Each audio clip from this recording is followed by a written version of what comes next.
lot of people, when they think about growing their career, they think a lot of just upward momentum, right? I'm going to be an individual contributor, then I'll be a manager, then I'll be a general manager, whatever. I never thought about my career that way. I thought about, I want to learn how to do this, and I want to learn how to do that, and I want to learn how to do this. And so early in my career, I made a lot of lateral moves, and people were like, why? Right? Why would you do that? I was like, I want to keep going around and learning stuff. And what I realized by the time I actually made general manager at Microsoft, which not a lot of people do, right? One of the real benefits to the organization was that I had all that experience. And so I knew if I was developing a product, I knew then what it was going to take to operationalize it, to sell it, to service it, all of those things, because I had worked in all of those areas. Hello, this is Transcending Tech, a podcast about the people behind the platforms and the stories that transcend technology. I'm your host, Ashleigh Vogstad. Today on the show, we have Gavriella Schuster. Her illustrious career spans more than 25 years at Microsoft, where she impacted billions of dollars in revenue in her role as corporate vice president. I first saw Gavriella back in 2018 on the Microsoft Ignite main stage, tens of thousands of people, the T-Mobile Arena in Las Vegas, and she was electric. Today, Gavriella is focused on creating an impact of a different kind as a leading voice and TEDx speaker on leadership, allyship, and inclusion in technology. She sits on the boards of some of the most influential technology companies, including Nerdio and Mimecast. Gavriella, welcome to the show. Well, thank you for having me, Ashleigh. I've really been looking forward to this conversation. And since we met in a public speaking environment, or I saw you on stage, I wanted to start there. You know, take us back to that moment when you're on this massive stage, you're surrounded by tens of thousands of people. How did you feel in that moment? Well, so I'll take you to the first time that I had to be in front of tens of thousands of people on a tiny little stage in the middle of a stadium. And it kind of started there. So the first time I had to do that, I was leading a product team, and we were demoing the product. Oh, wow. And it was our internal, big global internal sales kickoff, right? And I remember everything was fine. We had worked out, we had backups of the backup if the demo wasn't working, right? That's important in a live environment. It's important in a live environment. But 5 minutes before I was due to go out there, I started thinking, oh my gosh, a lot of times when you're doing public speaking, you're in front of an audience that doesn't really know what it is you're going to say. So if you don't say the right thing, or, if you go off script, if you, just say something different than you expected to say. Nobody knows, right? And so you're the only one that really understands that. But I was like, oh my gosh, I'm going in front of 12,000 Microsoft sellers who do know what I should say, who, are going to try and take this and bring it to customers. I have to say all the right things, right? And talk about pressure. So suddenly I was like, oh no.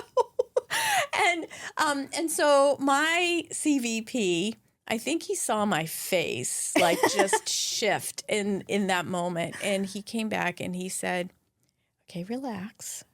I see you're getting a little uptight. Here's what I want you to remember. Go out there.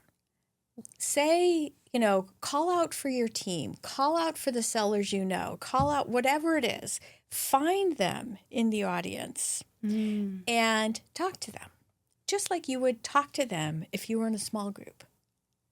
And don't worry about everybody else.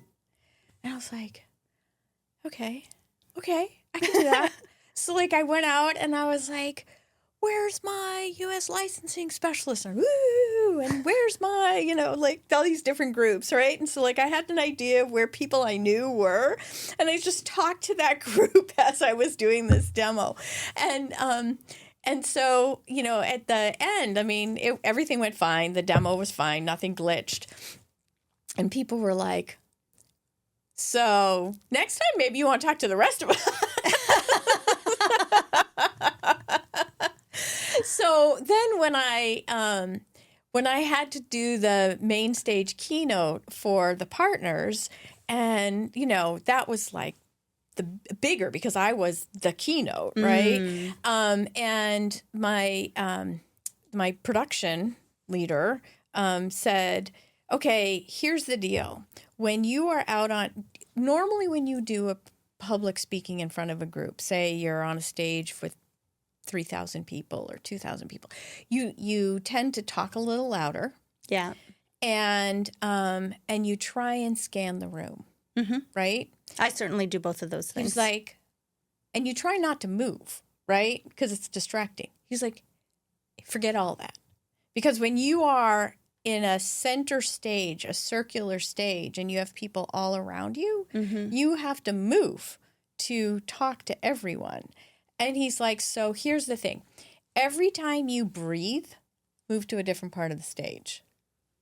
Oh, wow. Every time you stop to take a breath, move to a different part of the stage. Because, to set the scene for everybody, I can still remember it like yesterday. It's a circular oval of some sort stage in the middle of a stadium. So you do have people surrounding you 365 degrees. There's no stage backdrop. Right. Yeah, that's a very different engagement tactic. Because no matter like what, your back is to people, certain right? people. And he's like, and just speak at your normal conversational level because we will take care of the audio. And if you suddenly are loud, then we have to really pay attention. So just try and stay like regulated. And whenever you can, there will be a camera tracking around for every place you're looking. Try and look at the camera because there's a big Megatron thing over your head. And if you're like scanning the audience and your eyes are going up and down, they will look really weird on the Megatron. And I was like, oh my gosh, it's like almost like playing golf. Like there's a lot of things to remember at one time. You did a fully dress rehearsal before that? That was when during the dress rehearsal. Like, it was. He was giving me those tips of like how to take, and like take the whole stage. Don't just like stay in the middle or something. Like try and move around the whole stage. So it's like a whole different thing when you are speaking to a group that big. But you definitely have to work your way up to that. Yes. Yeah, what do you recommend? Because, I thought, first, I'm always nervous to this day when I go out on stage. But I haven't necessarily found a difference in speaking to 50 people or hundreds of people. Like, is it the number? But then when I think about getting out onto a stage like that in the stadium environment, to me, that's a completely different level of things. Like, how do you prepare for something like that? Is it growing the audience size over time or is it other things? So there's a few things, right? So like when you're in a group of say 50 or 100, you can be very, very personable, right? Like you can make that very interactive. You can call people into the conversation, right? And make it very interactive and engaging. And then as the audience grows, it gets harder and harder to do that, right? And so I think from like, say, maybe 150 to 5,000, there's really not a big difference in the way that you would do a presentation, right? Because you're generally on a stage that has a backdrop, right? And then when you get to like kind of a different kind of setup, then it becomes a whole different kind of production environment. But yeah, I mean, you work your way up. Like I used to coach people that we had something on Microsoft campus called the Enterprise Briefing Center, right? EBC, Executive Briefing Center. And you have customers coming in and, it's really just the customer. Sometimes that can be like 10 people. Sometimes that can be 100 people, but it's just the customer. And I used to coach my team. You should take as many of those opportunities as you can. Because it's an opportunity for you to practice our pitch, like what we say to customers, and see how people really react. It is an opportunity to practice your public speaking, and it's an opportunity to engage with customers.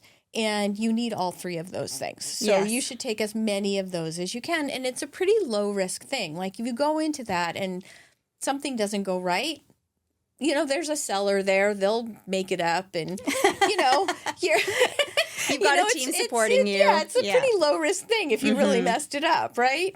So, like that's the way into it is talk about something talk about it with a smaller group of people where it's not going to like ruin your career if you really messed it up, and then you start growing. The groups that you talk to.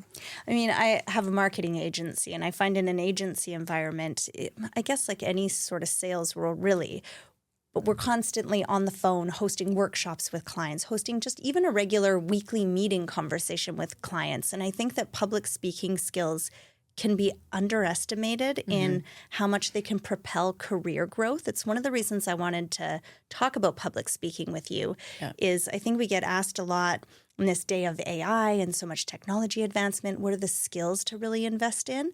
And personally, I really think that public speaking is a key one. But what have you seen in your career in terms of public speaking benefiting a leadership path? Yeah, I mean, I agree with you. I think it's a key leadership skill, right? Because ultimately, you want to be a leader.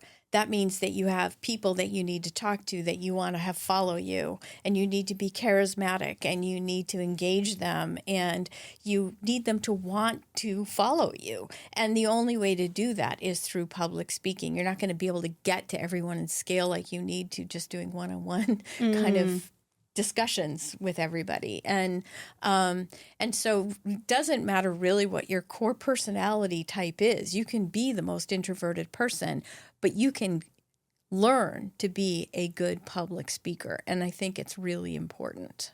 You just brought up something. I'm in the Entrepreneurs Organization, EO it's called, and they do an annual speakers training. And I attended the speakers training in September. It was down in Cancun.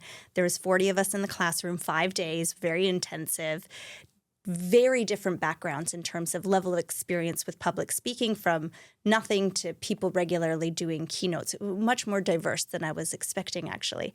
But one of the things that they talk about, it was run by a group called Speakers Lab, I think out of Toronto in Canada. And these guys were they're excellent public speakers, of course. They're very charismatic. But the thing that really stuck with me is they said that everyone has a genre. And there's different elements, how much eye contact you make, how much you use your hands, if you're more prone to standing in one spot or moving around, if your voice is naturally loud, if you're naturally quiet. I think there was 8 dimensions. But each of us naturally have a place that we kind of calibrate to on each of those dimensions. And that's your genre. And their point is that every genre is a good genre for public speaking. But a great public speaker is going to push the envelope and know when to break out of their genre, to be charismatic and to really connect with the audience, that you need that variation in there. I thought that was really a good, seeing other people practice that, it really just became true. Even if you look at lawyers or anyone trying to convince you of something, we all are politicians. We all gravitate toward different personality types. Yeah. The same personalities does not work for everyone, but knowing, kind of having all those skills in your skill set is really helpful. It is, and it's not really about how polished you are. Yes. In a lot of cases, it's actually people like you more when you're more authentic, when you're not all polished, when you haven't memorized what you're going to say, and so that's really an important skill, because a lot of people go into it thinking, well, I have to be perfect, or that's like in my mind, I was like, well, nobody ever knows what I'm going to say, so it doesn't matter if I don't say exactly what I thought I was going to say, right? But and sometimes you go into things where people do know what you're going to say. But I mean, really the most important thing is that you want to be authentic. And after any public speaking that you do, the key thing that people are going to walk away from is, did they connect with you? Yes. And so just know that they're really not going to pay as much attention to what you're saying. It's, did they connect with you? And so you need to do whatever you need to do to be more connected to the audience. I mean, that's definitely one of the things I've had to work hard on is the perfectionism side of things. Like you want it to go exactly. And I was definitely one of those people who had absolutely everything jam-packed onto my slides, for example. But one of the freeing things over the years and discipline and many people telling me is, either not having slides at all or just keeping them really simple. It challenges you to be yourself a bit more, I think, and say what you want to say. Yeah, it does. So you're not following some guide, right? This really stood out for me. I was watching valedictorian in one of my kids' schools speak, and they were so nervous, and they were like trying to follow notes, and they kept losing their place and everything. And it was so endearing. And I was like, see, that's actually great public speaking because everyone out here is like rooting for them now, right? Everyone's like, oh, come on, you can do it.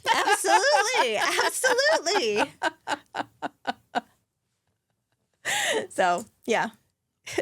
In my class at Oxford, I've been there studying AI, and we did and so these are all, it's an executive program, so everybody is somewhat advanced in their careers, and we had to do an Oxford-style debate in our classroom. And, that's the first thing that got me. It wasn't because a lot of the people weren't public speakers. They weren't as polished, not like going to a conference where, everyone is trained as a public speaker. But you get pulled in. I liked the quirky personalities, the fumbles, you pay. They even say that some people can be self-conscious, say English as a second language. And I always feel a lot of empathy. Like I can hardly do it English in my first language. So I'm always like, how do these people do it? 4 or 5 languages, but actually to the listener, it can pull you in more. Right. You're really paying attention to what the person is saying. Yeah. One of the other things in terms of public speaking that I wanted to wrap up on maybe for this topic is this research that has come out from the American Psychological Association about loneliness. People are talking about the loneliness epidemic, particularly in the United States. Yeah. And kind of, I don't know, my working theory is that if we can improve our communication skills and be more confident with things like public speaking, it's not such a stretch to go and ask someone at the bar to go out for a coffee or a date. And I know as a mom as well, like where do you kind of see public speaking skills maybe helping people navigate life more generally? Yeah, I mean, I think it's about helping people build up their confidence, right? And learning that there's value in what they have to say. And when you have more confidence that there's value in you and there's value in what you say, then moments like that feel less intimidating. Yeah. And so, it also I find that when people learn to speak about the things that they're good at, right? And that's what you would generally be public speaking about. Then it does help them to build up that confidence and learn that people want to hear what they have to say. Because I think that's the thing that keeps a lot of people from introducing themselves or networking better is because they're like, well, who am I and why would someone listen to me anyway? So silly. Anyone listening, that's so silly. We're all just human beings at the end of the day, and we all have this personal experience. And I think in a time of AI, there's Merriam-Webster's dictionary's word of the year was slop. There's so much content proliferating online. What we actually want more than anything is just some genuine human connection. Right. And everyone has a story. It's just tell your story. So that's a good segue here, Gavriella. I want to hear your story. And to the extent that you'd like to share, just, going all the way back to childhood and your beginnings, and what are some of the things that kind of helped you be the person that you are today? Well, I started working very young. I needed me to work when I was younger. So, I started doing babysitting jobs when I was like 11 or 12. And then I became a waitress, actually became a busboy when I was 13, and then a waitress when I was 14. And, and so, talk about learning to talk to people. You have to learn to talk to people when you're a waitress. And I learned a ton from that. And then I did a summer thing when I was a telemarketer. That's a horrible job. I apologize to anyone who's a telemarketer, but that is a very, very hard job. A lot of rejection. A lot of rejection, right? A lot of people just hanging up the phone on you.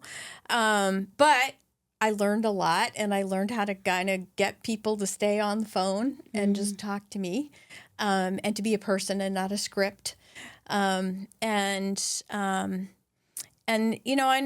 from there, I just worked. I had one or two jobs the whole time from the time that I was 14 till the time that I graduated college, right? And so I think, that taught me that, one, no job is beneath you, right? Which also means that you should have a lot of respect and value for anyone who does any of those jobs, right? Anyone who whether they're pumping your gas or taking your change, working at the grocery store, being your waitress, whatever it is, they have a story. And there's a lot of reasons why they're doing whatever they're doing. And you should show them the same level of respect that you would show the president of a company that would come and talk to you. And so, I think that was very important lesson. And I also learned that, if things didn't work out in a professional world, I could always go back to doing some other thing. So there was always a plan B. And I think that also helped me through a lot of times that, where I was at work thinking, I don't know, this is a big risk. Should I take this risk? What if I get fired? And I was like, you can always go do something else. I think that is a superpower in and of itself. And, the hospitality industry in particular, I find many of the people that I end up working the most closely with over the years, they have a background in restaurants or events or something customer service oriented.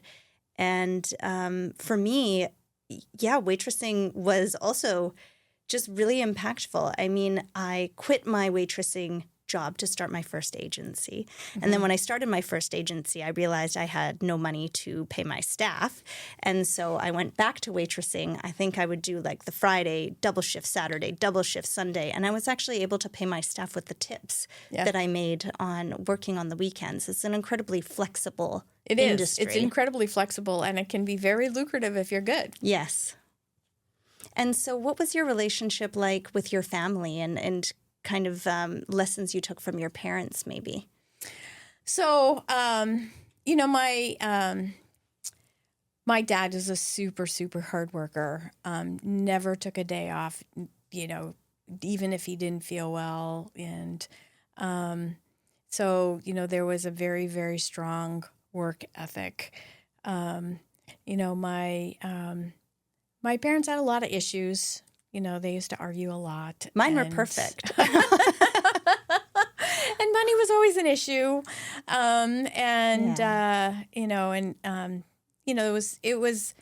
It was not an easy childhood. But I learned that you just need to work your way through it, and every day is a new day. And my role in the family, I have a older sister and a younger brother, and a lot of my role in the family was kind of like the peacemaker and the one that just like did the things that needed to get done without making a fuss, and so it actually took me a long time to realize that was all fine and good, but I needed to stand up for myself too, and I needed to not let everyone just like walk all over me. So that was a lesson I learned, I think, while I was in college. And then I went back home and everyone was like, what happened to you? Well, it's funny you mentioned that, actually, because I'm one of three and my best friend is one of three, and she's the middle child. And I always find she has a lot in common with my sister, who's the middle child. They're both very they're strong and have their opinions, but they're both quieter. They're not so outspoken. And you're, I mean, that's one of the things I love about you and having you on the show here. You're speaking on stages, doing the TEDx's. Like, you have quite a voice, but it sounds like maybe that's something you cultivated over time. Yeah, it was. I learned how. I learned that sticking up for yourself doesn't make you selfish, right? Saying what you want, being clear about what you need, and putting yourself first. Those are really important things. And I think when I learned that, my life changed a lot. And, my family relationships actually got better, even though, it was an adjustment and they didn't always like it. I think setting boundaries is incredibly important. It's challenging being friends, I'll say, with family members because they know you at your worst. Yeah. And it's difficult, even when I think about my own relationship with my parents, to give them grace because I've known them at their worst. And sometimes it's difficult to let go and to see the amazing people that, they've transformed into. I do think people say people don't change. I definitely believe people do change. Yeah, I agree. I think people do change. So when I last saw you, we were both in San Diego at the WIT Network conference, and you brought your husband there with you. Yeah. And I wanted to ask, I'm about 6 weeks away from my wedding, and, any secrets, life lessons to share about a long and fruitful marriage? Well, I think what I would say is that it should be an equal partnership. And I think that is very important. And sometimes there's a lot of give and take in making a relationship work.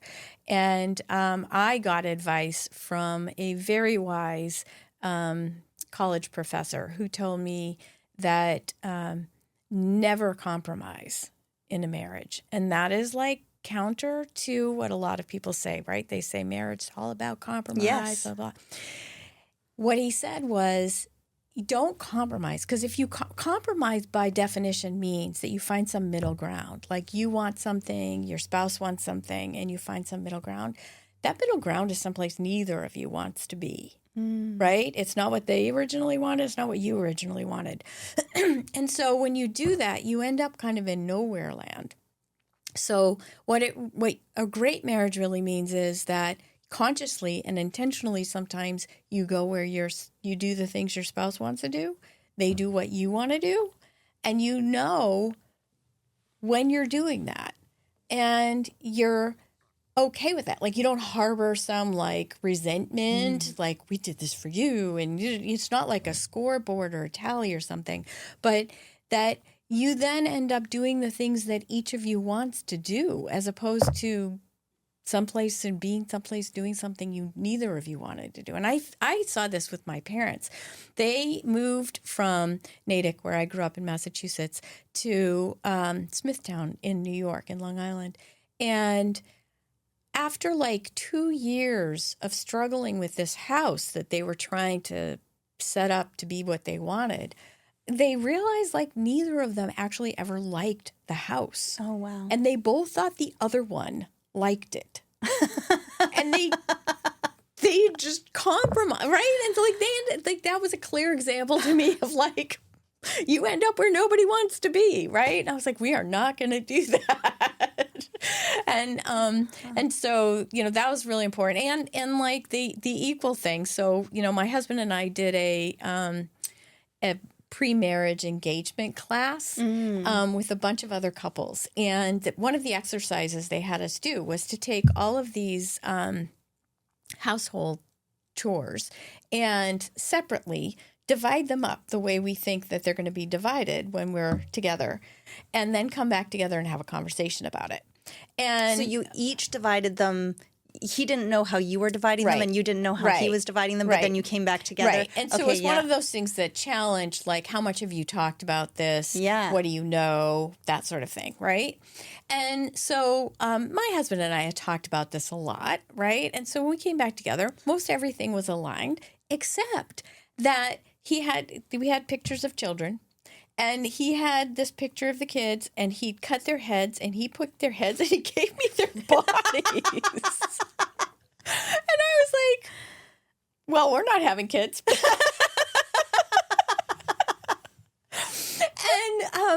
And so, like, we were married for like 3.5 or 4 years. And he was like, do you think we'll ever have kids? And I was like, well, are you ready to change how you would cut them up? And he was like, I don't even know what you're talking about. And so I reminded him, and he was like, oh. I'm like, that's what's held me back. What's held you back? Wow. And so we agreed he would do all the same kinds of things that I would have to do. And so then we had kids. Wow. It's taken me longer than I would have thought to get to this place. I'm 42 now, and my parents got together when they were 13 and 14. I think I had this fantasy version. And then it took me a really long time to find the person. I think you characterized it well. Someone who I genuinely feel a bond of collaboration with, that I can trust whoever is doing it. The thing will get done, and, we'll find a way of figuring it out together. I don't think I ever had that in a past relationship in a way that gave me confidence to move forward. Yeah, I mean, so this is the other thing, is that recognizing in times when there's a lot to do and life gets really stressful, that your partner is probably doing as much as they can, and don't get mad that, like, you feel like you're doing everything, right? Because like when our kids were little, there were moments where I was like, oh my gosh, like I feel like I am just doing everything every minute of the day, and there's still so much more to do, and I'm not getting it all done. And, and I'd have this like flash in my head of like, what is Gary doing? Right? And then I'd be like, okay, well, maybe you should pay attention and figure it out. Right? And I'd watch him and I'd think, he's doing the same thing I am. Like, there's just too much to do. So instead of getting mad at him and being like, I'm doing everything, it's like, okay, I'm just going to have a conversation about, like, what are the things do you think we can stop doing, because I can't keep doing all of these things. And so it made for better conversation. Well, I appreciate the advice. It's very top of mind at the moment. I want to talk now about what connected us really is Microsoft, and they've become this AI juggernaut in the market right now. But when you were there, your numbers are so huge. So if I have this right, in about 4 years, you grew a P&L to over $10 billion in revenue, $1 billion. You oversaw direct partner sales of $40 billion. And when you think of influenced partner revenue, over $1 trillion. So, Gavriella, I have to ask, we got some clues maybe in the thinking about your childhood a bit, but truthfully, like, what gave you the drive to make these big achievements? Well, so when I was in college, my father lost his job, and he'd been working at the same place for like 27 years. Oh, wow. And it was devastating for him. His entire identity was tied up in his job, which I think is true for a lot of men, particularly, but a lot of people. And he was lost without that. And heartbreaking. Yeah, it was really heartbreaking. And I was like, okay, so I want to make sure that in any job I do, I'm building as much capability in myself as I am giving to the organization that I'm working for. I want to make sure that all of my skills stay relevant. And I want to be a generalist, not a specialist. I don't want to get 27 years into my career and realize that I have become so specialized that it's really hard to find another job. So that really set the stage for me on my career. I actually changed my major and I started doing other things to build out a broader perspective on what I could do. And then I pushed myself in every job I had. I pushed myself to be on a continuous learning path to stay relevant. So if I was doing something in a job where I had done it before, I was like, it might be time to get a new job. And I would start pushing myself to go find out the next best thing. And when I started working at Microsoft, I realized I was I didn't ever expect to stay at Microsoft as long as I did. Like I had worked 4.5 years at Cigna, 4.5 years at Adobe, and I thought probably 4.5 years at Microsoft. But what I realized is that it was growing so fast and there was so much to do that I could really learn every aspect of the business right there. And I was lucky enough to be there at a time where they were really willing to take a risk. They really needed talent, and they were really willing to take a risk on somebody who they knew would work really hard, even if they didn't have all the experience that they were looking for a specific job. I heard an interview recently with Steve Ballmer, and he talked about this exact thing, that when he was at Microsoft, he felt confident with the rapid growth in the organization that the top talent, he could find a job for them because the business was evolving fast enough to provide these opportunities for growth. And he was contrasting that to owning the basketball team, the Clippers, and how you only have like one team coach. You know, there's not really the same talent progression within the organization. It's a very different, limited environment. But certainly, how many times, roughly, do you think you changed roles in your time at Microsoft there? Oh, I had 14 jobs. In 26 years, I had 14 jobs, and I went across 6 different disciplines. So my goal of like working on all the different parts of the business, I did that. And so, I worked in operations, I worked in enterprise services, which is consulting services. I worked in licensing and pricing. I did mergers and acquisitions. I did product management.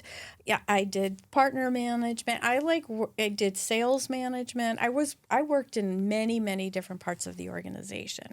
Yeah, it's just really impressive to see that, to see how broad that is and the differences that you can have even within one organization, all these different opportunities. Well, and so the thing I'll say about that, right, is that a lot of people, when they think about like growing their career, they think a lot of just upward momentum, right? I'm gonna be an individual contributor, then I'll be a manager, then I'll be a general manager, whatever. I never thought about my career that way. I thought about, I want to learn how to do this, and I want to learn how to do that, and I want to learn how to do this. And so early in my career, I made a lot of lateral moves, and people were like, why? Right? Why would you do that? Like, you could, go become the leader of that group because you're so good at it. And I was like, yeah, I don't really want to do that because that has an end. Like, then you're a leader, and then what? Right? I was like, I want to keep going around and learning stuff. And what I realized by the time I actually made general manager at Microsoft, which not a lot of people do, right? That one of the real benefits to the organization was that I had all that experience. And so I knew if I was developing a product, I knew then what it was going to take to operationalize it, to sell it, to service it, all of those things, because I had worked in all of those areas. And so what I tell people who are earlier in their career is take this time to go do a lot of different things, because that breadth matters. I could have never imagined that the weird, disparate careers that I had would all kind of come together in some way in the end. I mean, for me, it was a lot of volunteerism. I'm a big advocate. And I always say, you can come from a selfish place if you want on it. I always used to think, especially in my late teens, early 20s, no one would give me that work experience, and yet if I put on the volunteer hat, all of a sudden I was running teams and programs. And I mean, for a year, I worked with His Holiness the Dalai Lama, and I was in charge of media and crisis communications. I had never done crisis communications. There's protesters at these conferences. Like, I literally had no idea what I was doing. And never would I have gotten that job in a different kind of capacity. But yeah, I just think saying yes to opportunities and new experiences, you can't foresee where that comes out always in the end, but it makes for great leaders. It does. And it gives you that experience that you need. It makes you more empathic for, where somebody might be coming from, makes you work on your communication skills and your public relations skills and just your learning, just being a learner and being curious really serves you well. That's in my wedding vows. Shout out to James. He's very curious. I'm like, I think that's one of the qualities I want to attract more of in my life is, people who are actually interested in learning stuff. It's so much more energizing. Yeah. So one of the big innovations, I was thinking, when you joined Microsoft, they were a consumer business. Yes. My dad worked in IT, and I used to go to, when I was 5-6 years old, we would go to these IT shows. I'd glue like googly eyes on resistor chips and be playing like in motherboard cities. And I swear I can still remember getting our copy of Office that came in a cardboard box from Egghead Software and installing on our floppy disks. It was, Microsoft was a consumer brand. Yeah. We don't think of that today. And part of Ballmer's era was really growing the enterprise business, in which you had many leadership positions in. And I was curious, like the EA is one of the things he talked about. The enterprise agreement was one of the innovations. One of the things he talked about as as really making a difference. Yeah. Yes, and he said that back then, when you introduced enterprise agreements, it was a trust system. You would just ask a company how many licenses they were planning to use, and you would just trust what they had to say. And today in my world, working with Microsoft, but also AWS and Google, these enterprise agreements are a really big deal, and we're seeing the size of enterprise agreements really increase.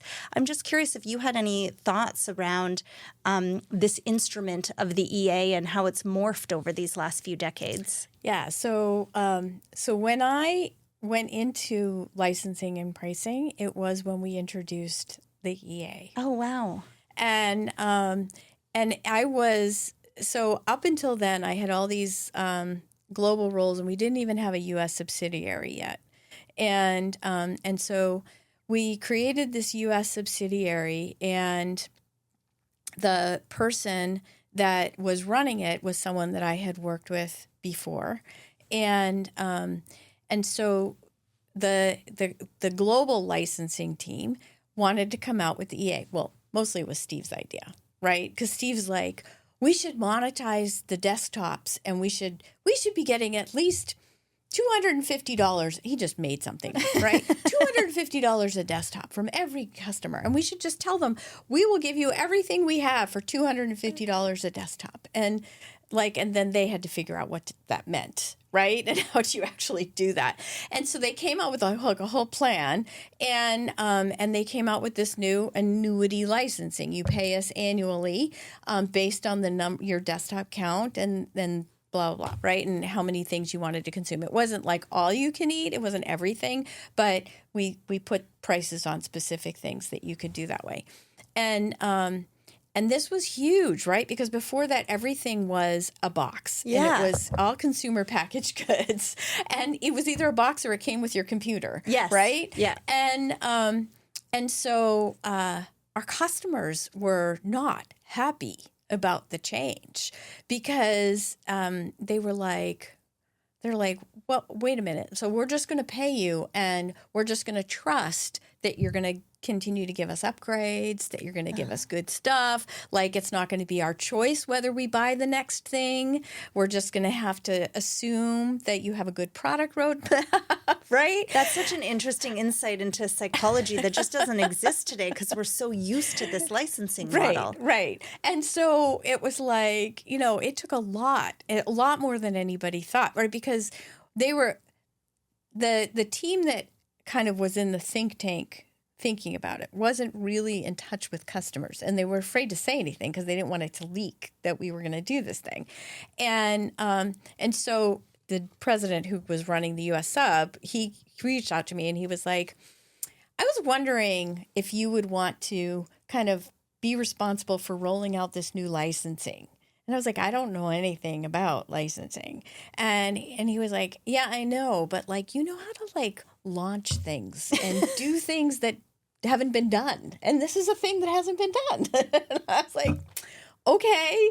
And so when I was interviewing with the global team, they were like, yeah, but you don't know our licensing. And I was like, yeah, I know. But if it's going to take me more than like a month or two to learn our licensing, then we have a lot bigger problems. Because I don't know how I'm going to teach anyone else. What a great point. And so, but I started rolling it out, and we started getting this backlash from these customers. And I went back and I was like, I don't know. Like, I think our timelines are unrealistic, because like we thought, oh, we're going to announce it, and 6 months later, everyone's going to move to the new thing. And I was like, not happening. And we ended up going about 18 months before we moved people to the new thing, because it just took that long to convince people that we were trustworthy, that we were going to come out with new stuff, that we had a roadmap that we could talk about, that we had the right value proposition for this. And I mean, Microsoft's a small company. Roughly, how big were you at this time? How big were we then? So when I first started in 1995, we had $3 billion in revenue and 8,000 employees. And by the time we were rolling this out in 2000, we probably had maybe 8 billion in revenue. So in the big scheme of things, I mean, still relatively an upstart. Like IBM was the behemoth still in the industry. So this was the thing. They thought like they could do this because IBM did something similar, and IBM was all over the enterprise, right? But the thing was that IBM was doing hardware, mainframes, a very different business that required people, like they knew they were putting their most mission critical applications on this hardware. They needed it supported for very long periods of time. It was a very different value proposition than the software, right? Which was still very new. And, the other thing was that a lot of our products weren't even enterprise ready. Right. So just before I took this licensing job, I was responsible for, we had SQL 7 coming out. And SQL 7 was our first enterprise-ready version of a database. And so my job was to bring Oracle DBAs to learn SQL so that they could be departmental SQL DBAs. And so it really still wasn't enterprise. It was still departmental. Right. And then the other thing I did was we released Windows Active Directory. And that was really much more. That was really, I think, our first enterprise product. And so then we needed to bring Novell Active Directory specialists to come over to learn Windows Active Directory. And so those were the two things I had done before they asked me to do the licensing. And so I was like, all right, well, it's like this. Like, we have to talk differently to the customer. We can't talk about each of the individual products. We're not going in there to sell Office now.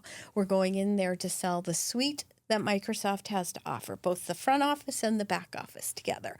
And so we had to retrain our sellers how to talk about everything and to talk to someone different. Like, up until that point, they were talking to like literally systems administrators and IT pros. And what they needed to start talking to was to CFOs and CIOs, because this was going to be a big purchase.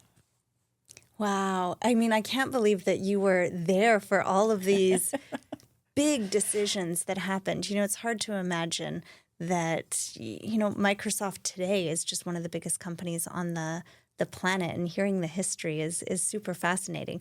So this was one of those things where, like, when I had this job in the U.S. subsidiary, many jobs after that one, where I had this tiny incubation product. So I was running the data center business for Microsoft U.S. And so it was about a $7 billion business. And I had Windows Server, SQL, System Center, and then I had this little incubation product called Azure. I was going to say Azure. and Azure had done $10 million the year before when I started. And about 3 months into the job, we realized that $10 million was not even real, because about half of it had been fraud. Oh. And so we were like, crap. So all of the assumptions we made about, like, what we could grow and what was working, none of that was true. And so we had to start again and learn a whole different way of, like, what were we doing? What was this product? How were we going to sell it? But when it came to our strategy day review, and I was talking, I had to talk to Satya about how, because he was running the server business. He wasn't the CEO. He was running the server business at that time. And I had talked to him about how was Azure doing, what was working, what wasn't working. And I said, we have to go back to selling like we used to sell SQL when it was just for a departmental sale. Like, Azure at this stage is not an enterprise product. It's a departmental sale. And we have to go in department by department and sell project by project. And we have to sell it with other ISVs who have built products on top of Azure, so that we're selling some value other than just like this empty vessel. And so, it was in that moment, because Satya had been with Microsoft at that time too. It was in that moment that that he was like, yeah. And I was like, yeah. So that history really helped to jumpstart this new business. And you back to the enterprise agreement, you say this empty vessel of Azure. It's so funny because today it's a gold mine. I mean, purchasing compute is headline news everywhere. And that's really how the enterprise agreement, I guess, over time evolved, is to be more of a consumption commitment that we're seeing with the major hyperscalers. Yep. Lots of evolution. So what do you think, I know you've been out of the business for a while, but what do you think Microsoft has gotten right, especially today? What is strong for them in the market right now? Well, there's a lot of things that they've gotten right? Like recognizing that in a consumption business and in a world where technology isn't just the back office and IT anymore, it's really the front of the business, and it's really what's helping customers to transform what business they're in, that you have to actually go partner with customers. You actually have to co-build the solutions with them. And so, Microsoft started making investments like that about 8 or 9 years ago in co-building, co-developing solutions with customers. And I think that goes even further with AI, right? If you really want a customer to adopt AI as part of their business practice, it's got to be core to their business practice. And so that the knowledge that the sellers and the support teams already have of the customer and the trust that they've built in the co-developed solutions is what's going to really help them to find the best use cases.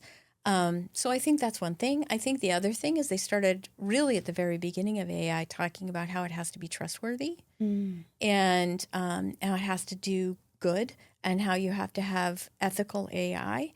And that hasn't even caught on, right? No. But they're still doing that and still focused on that. I can't think of what his name, Suleiman?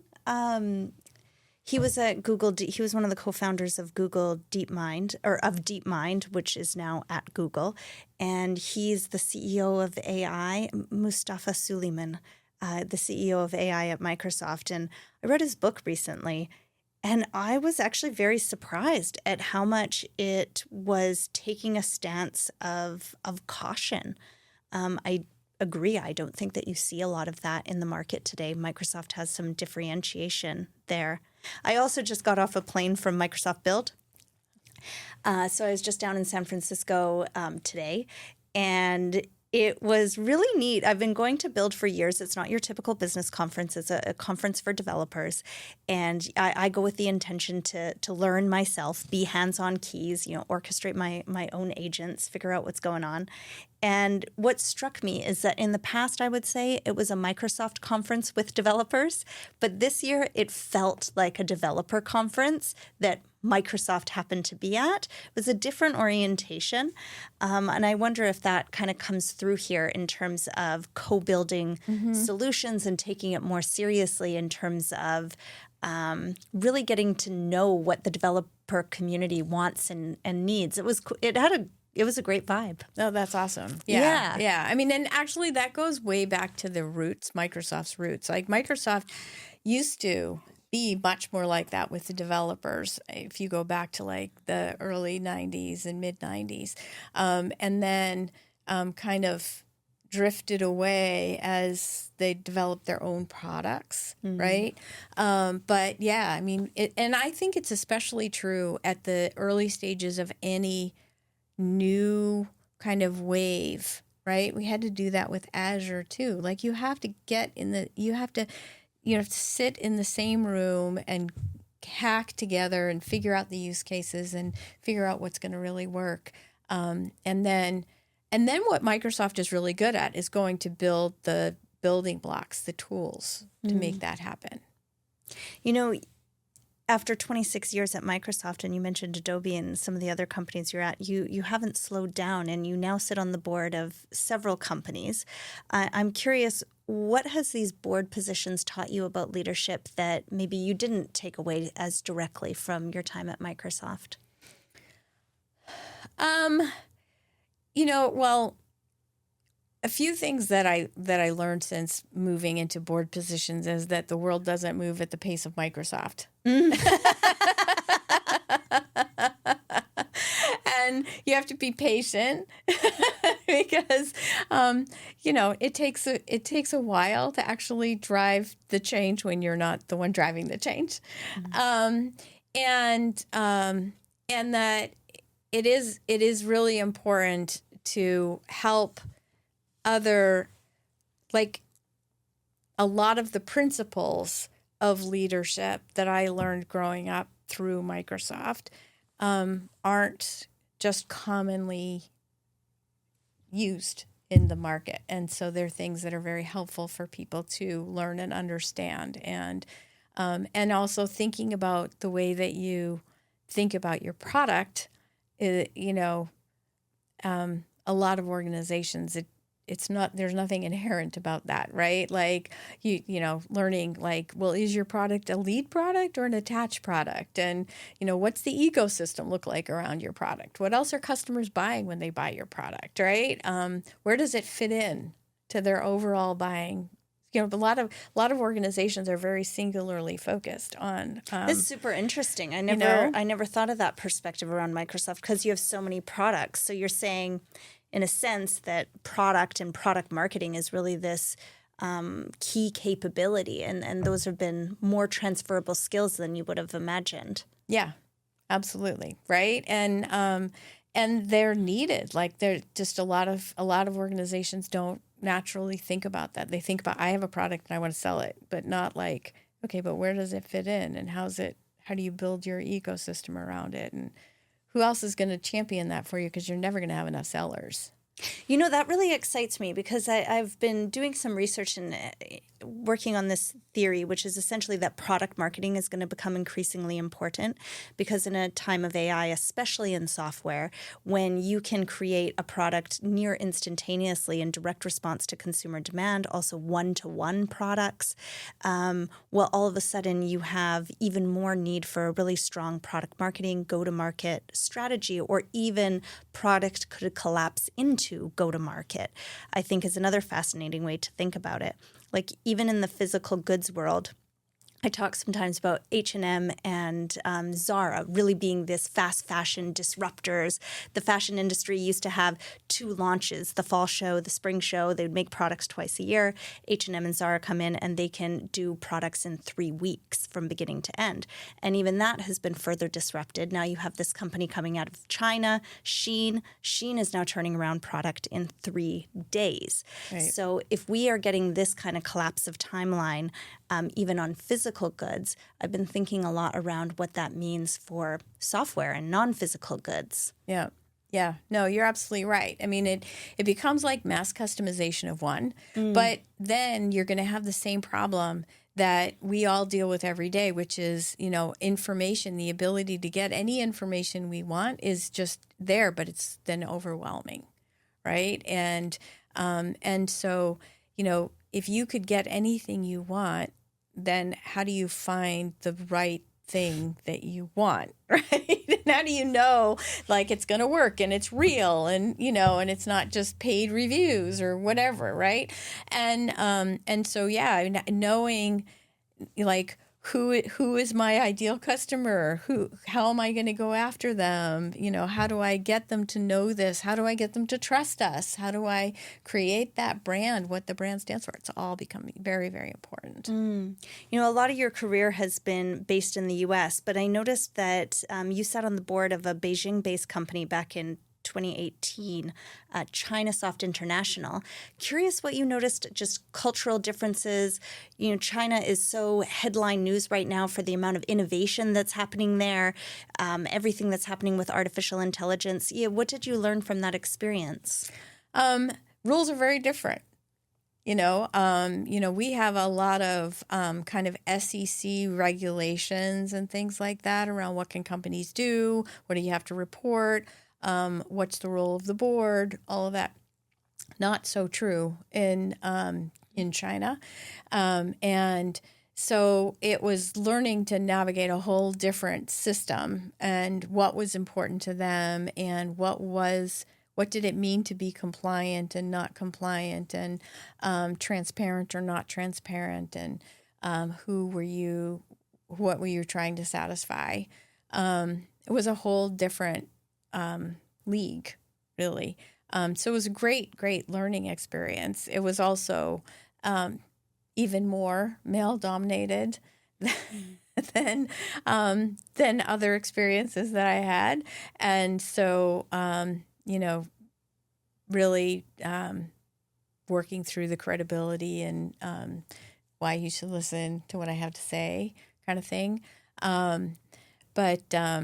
But yeah, and I mean, China is a fascinating market. I mean, actually, a lot of the Asian markets they work very differently. They build for export. They don't build for their own domestic consumption, yeah. Right? And so, like, being aware of what's going on all around the world makes a lot of difference.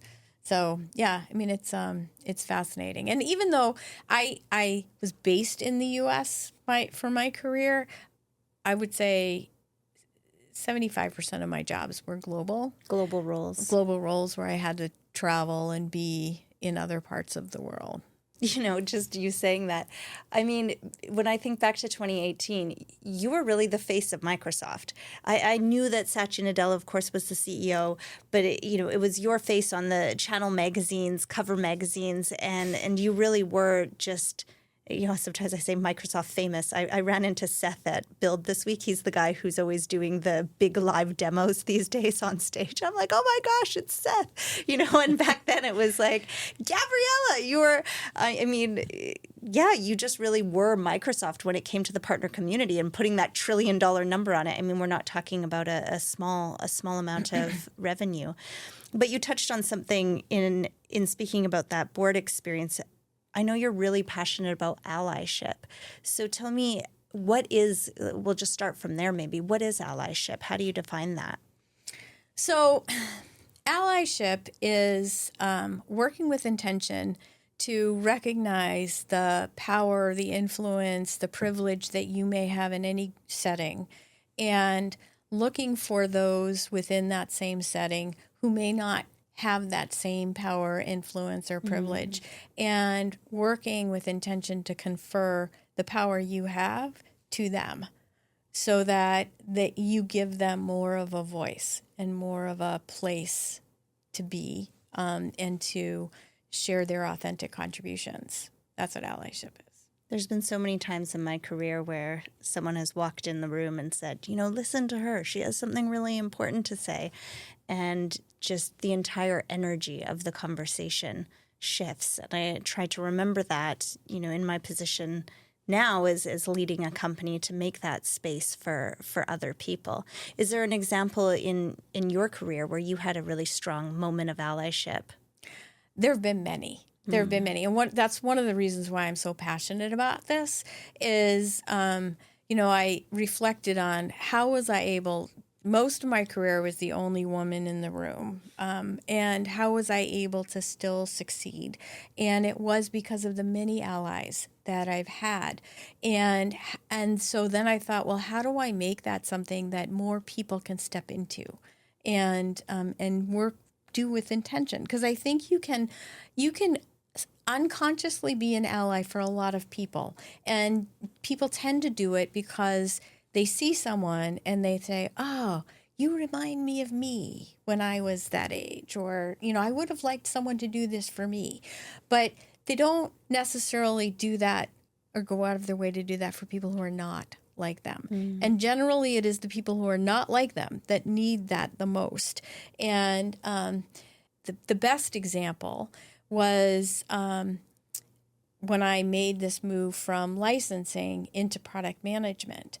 So I was moving away from working with customers and sellers and moving to work with engineers and the product. And everyone told me that was a very hard transition and I was probably going to fail because I had too many strikes against me. I know, right?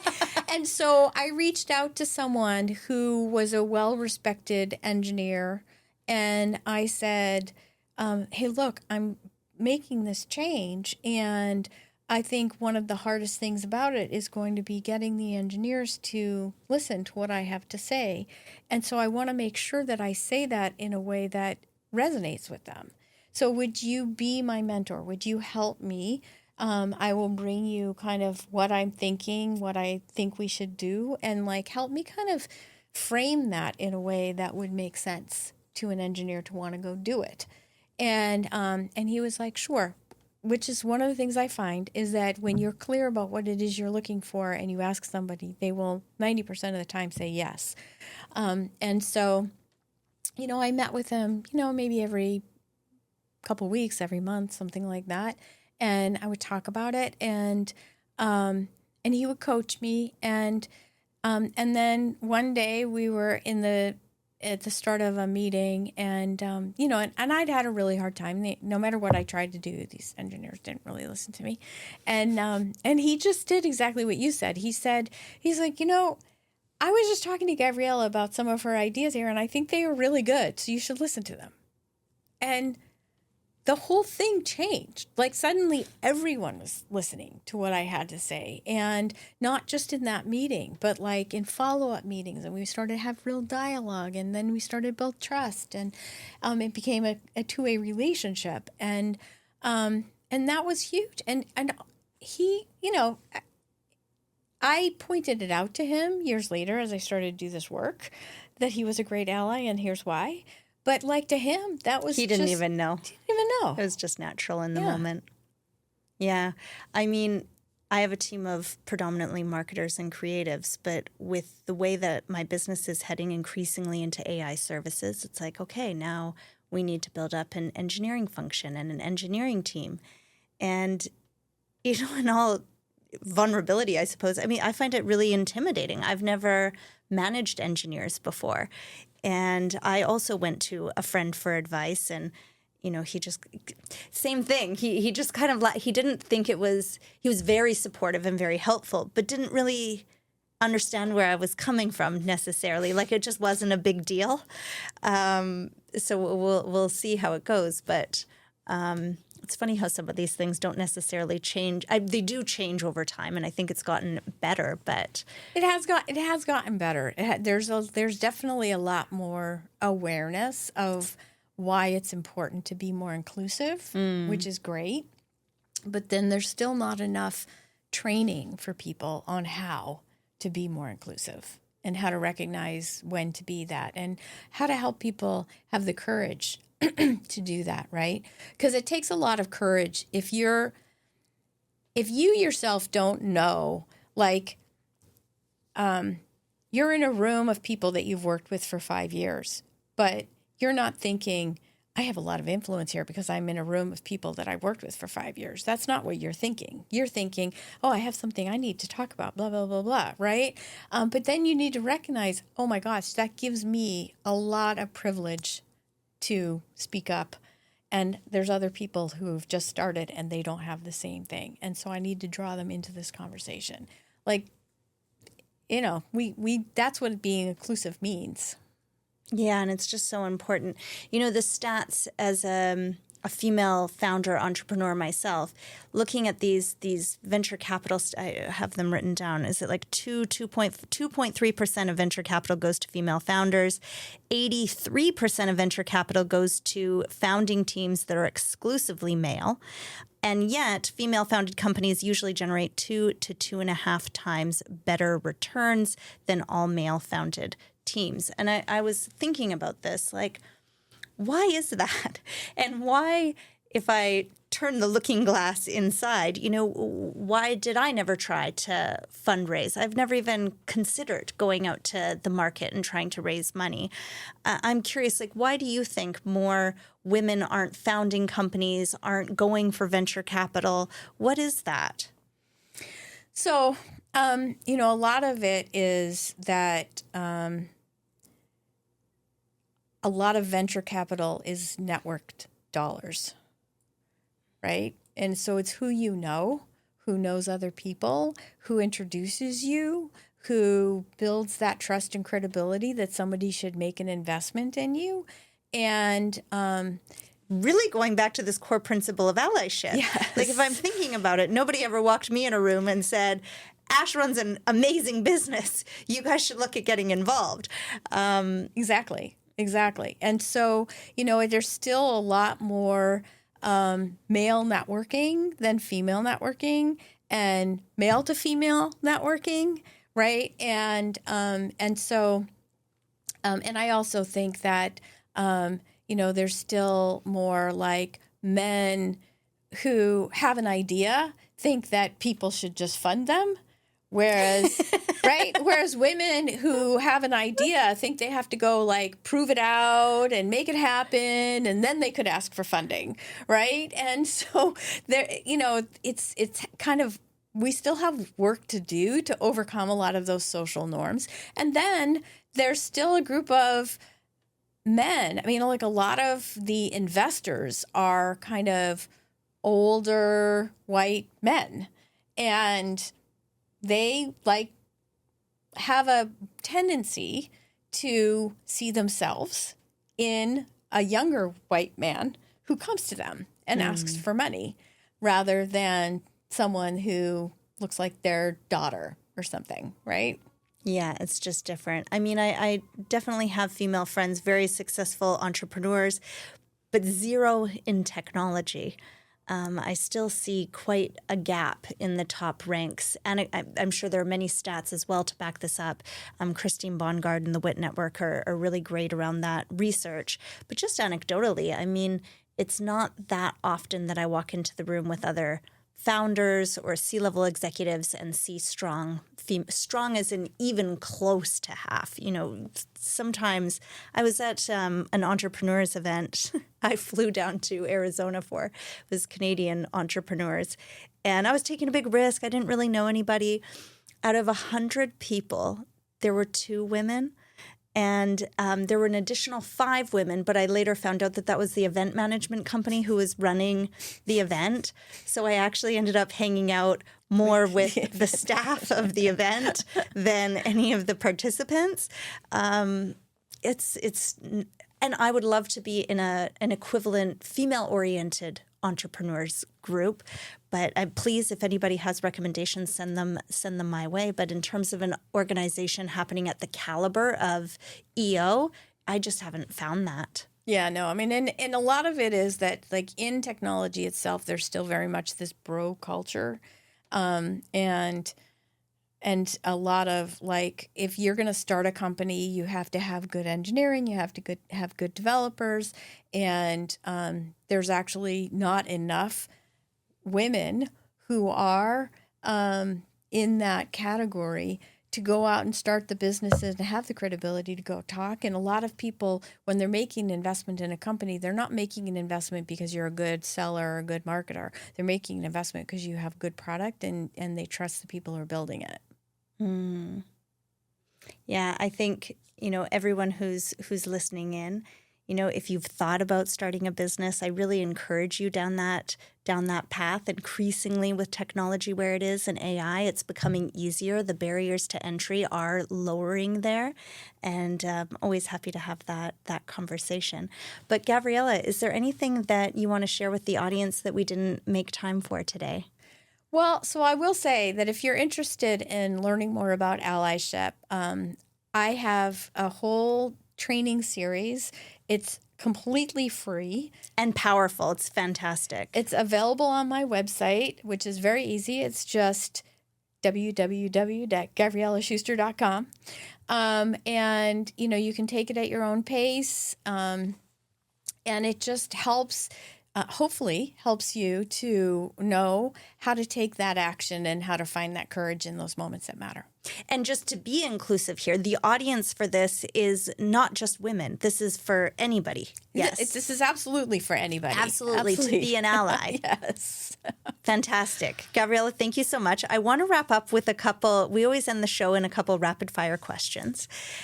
So what is a tagline for this season of your life?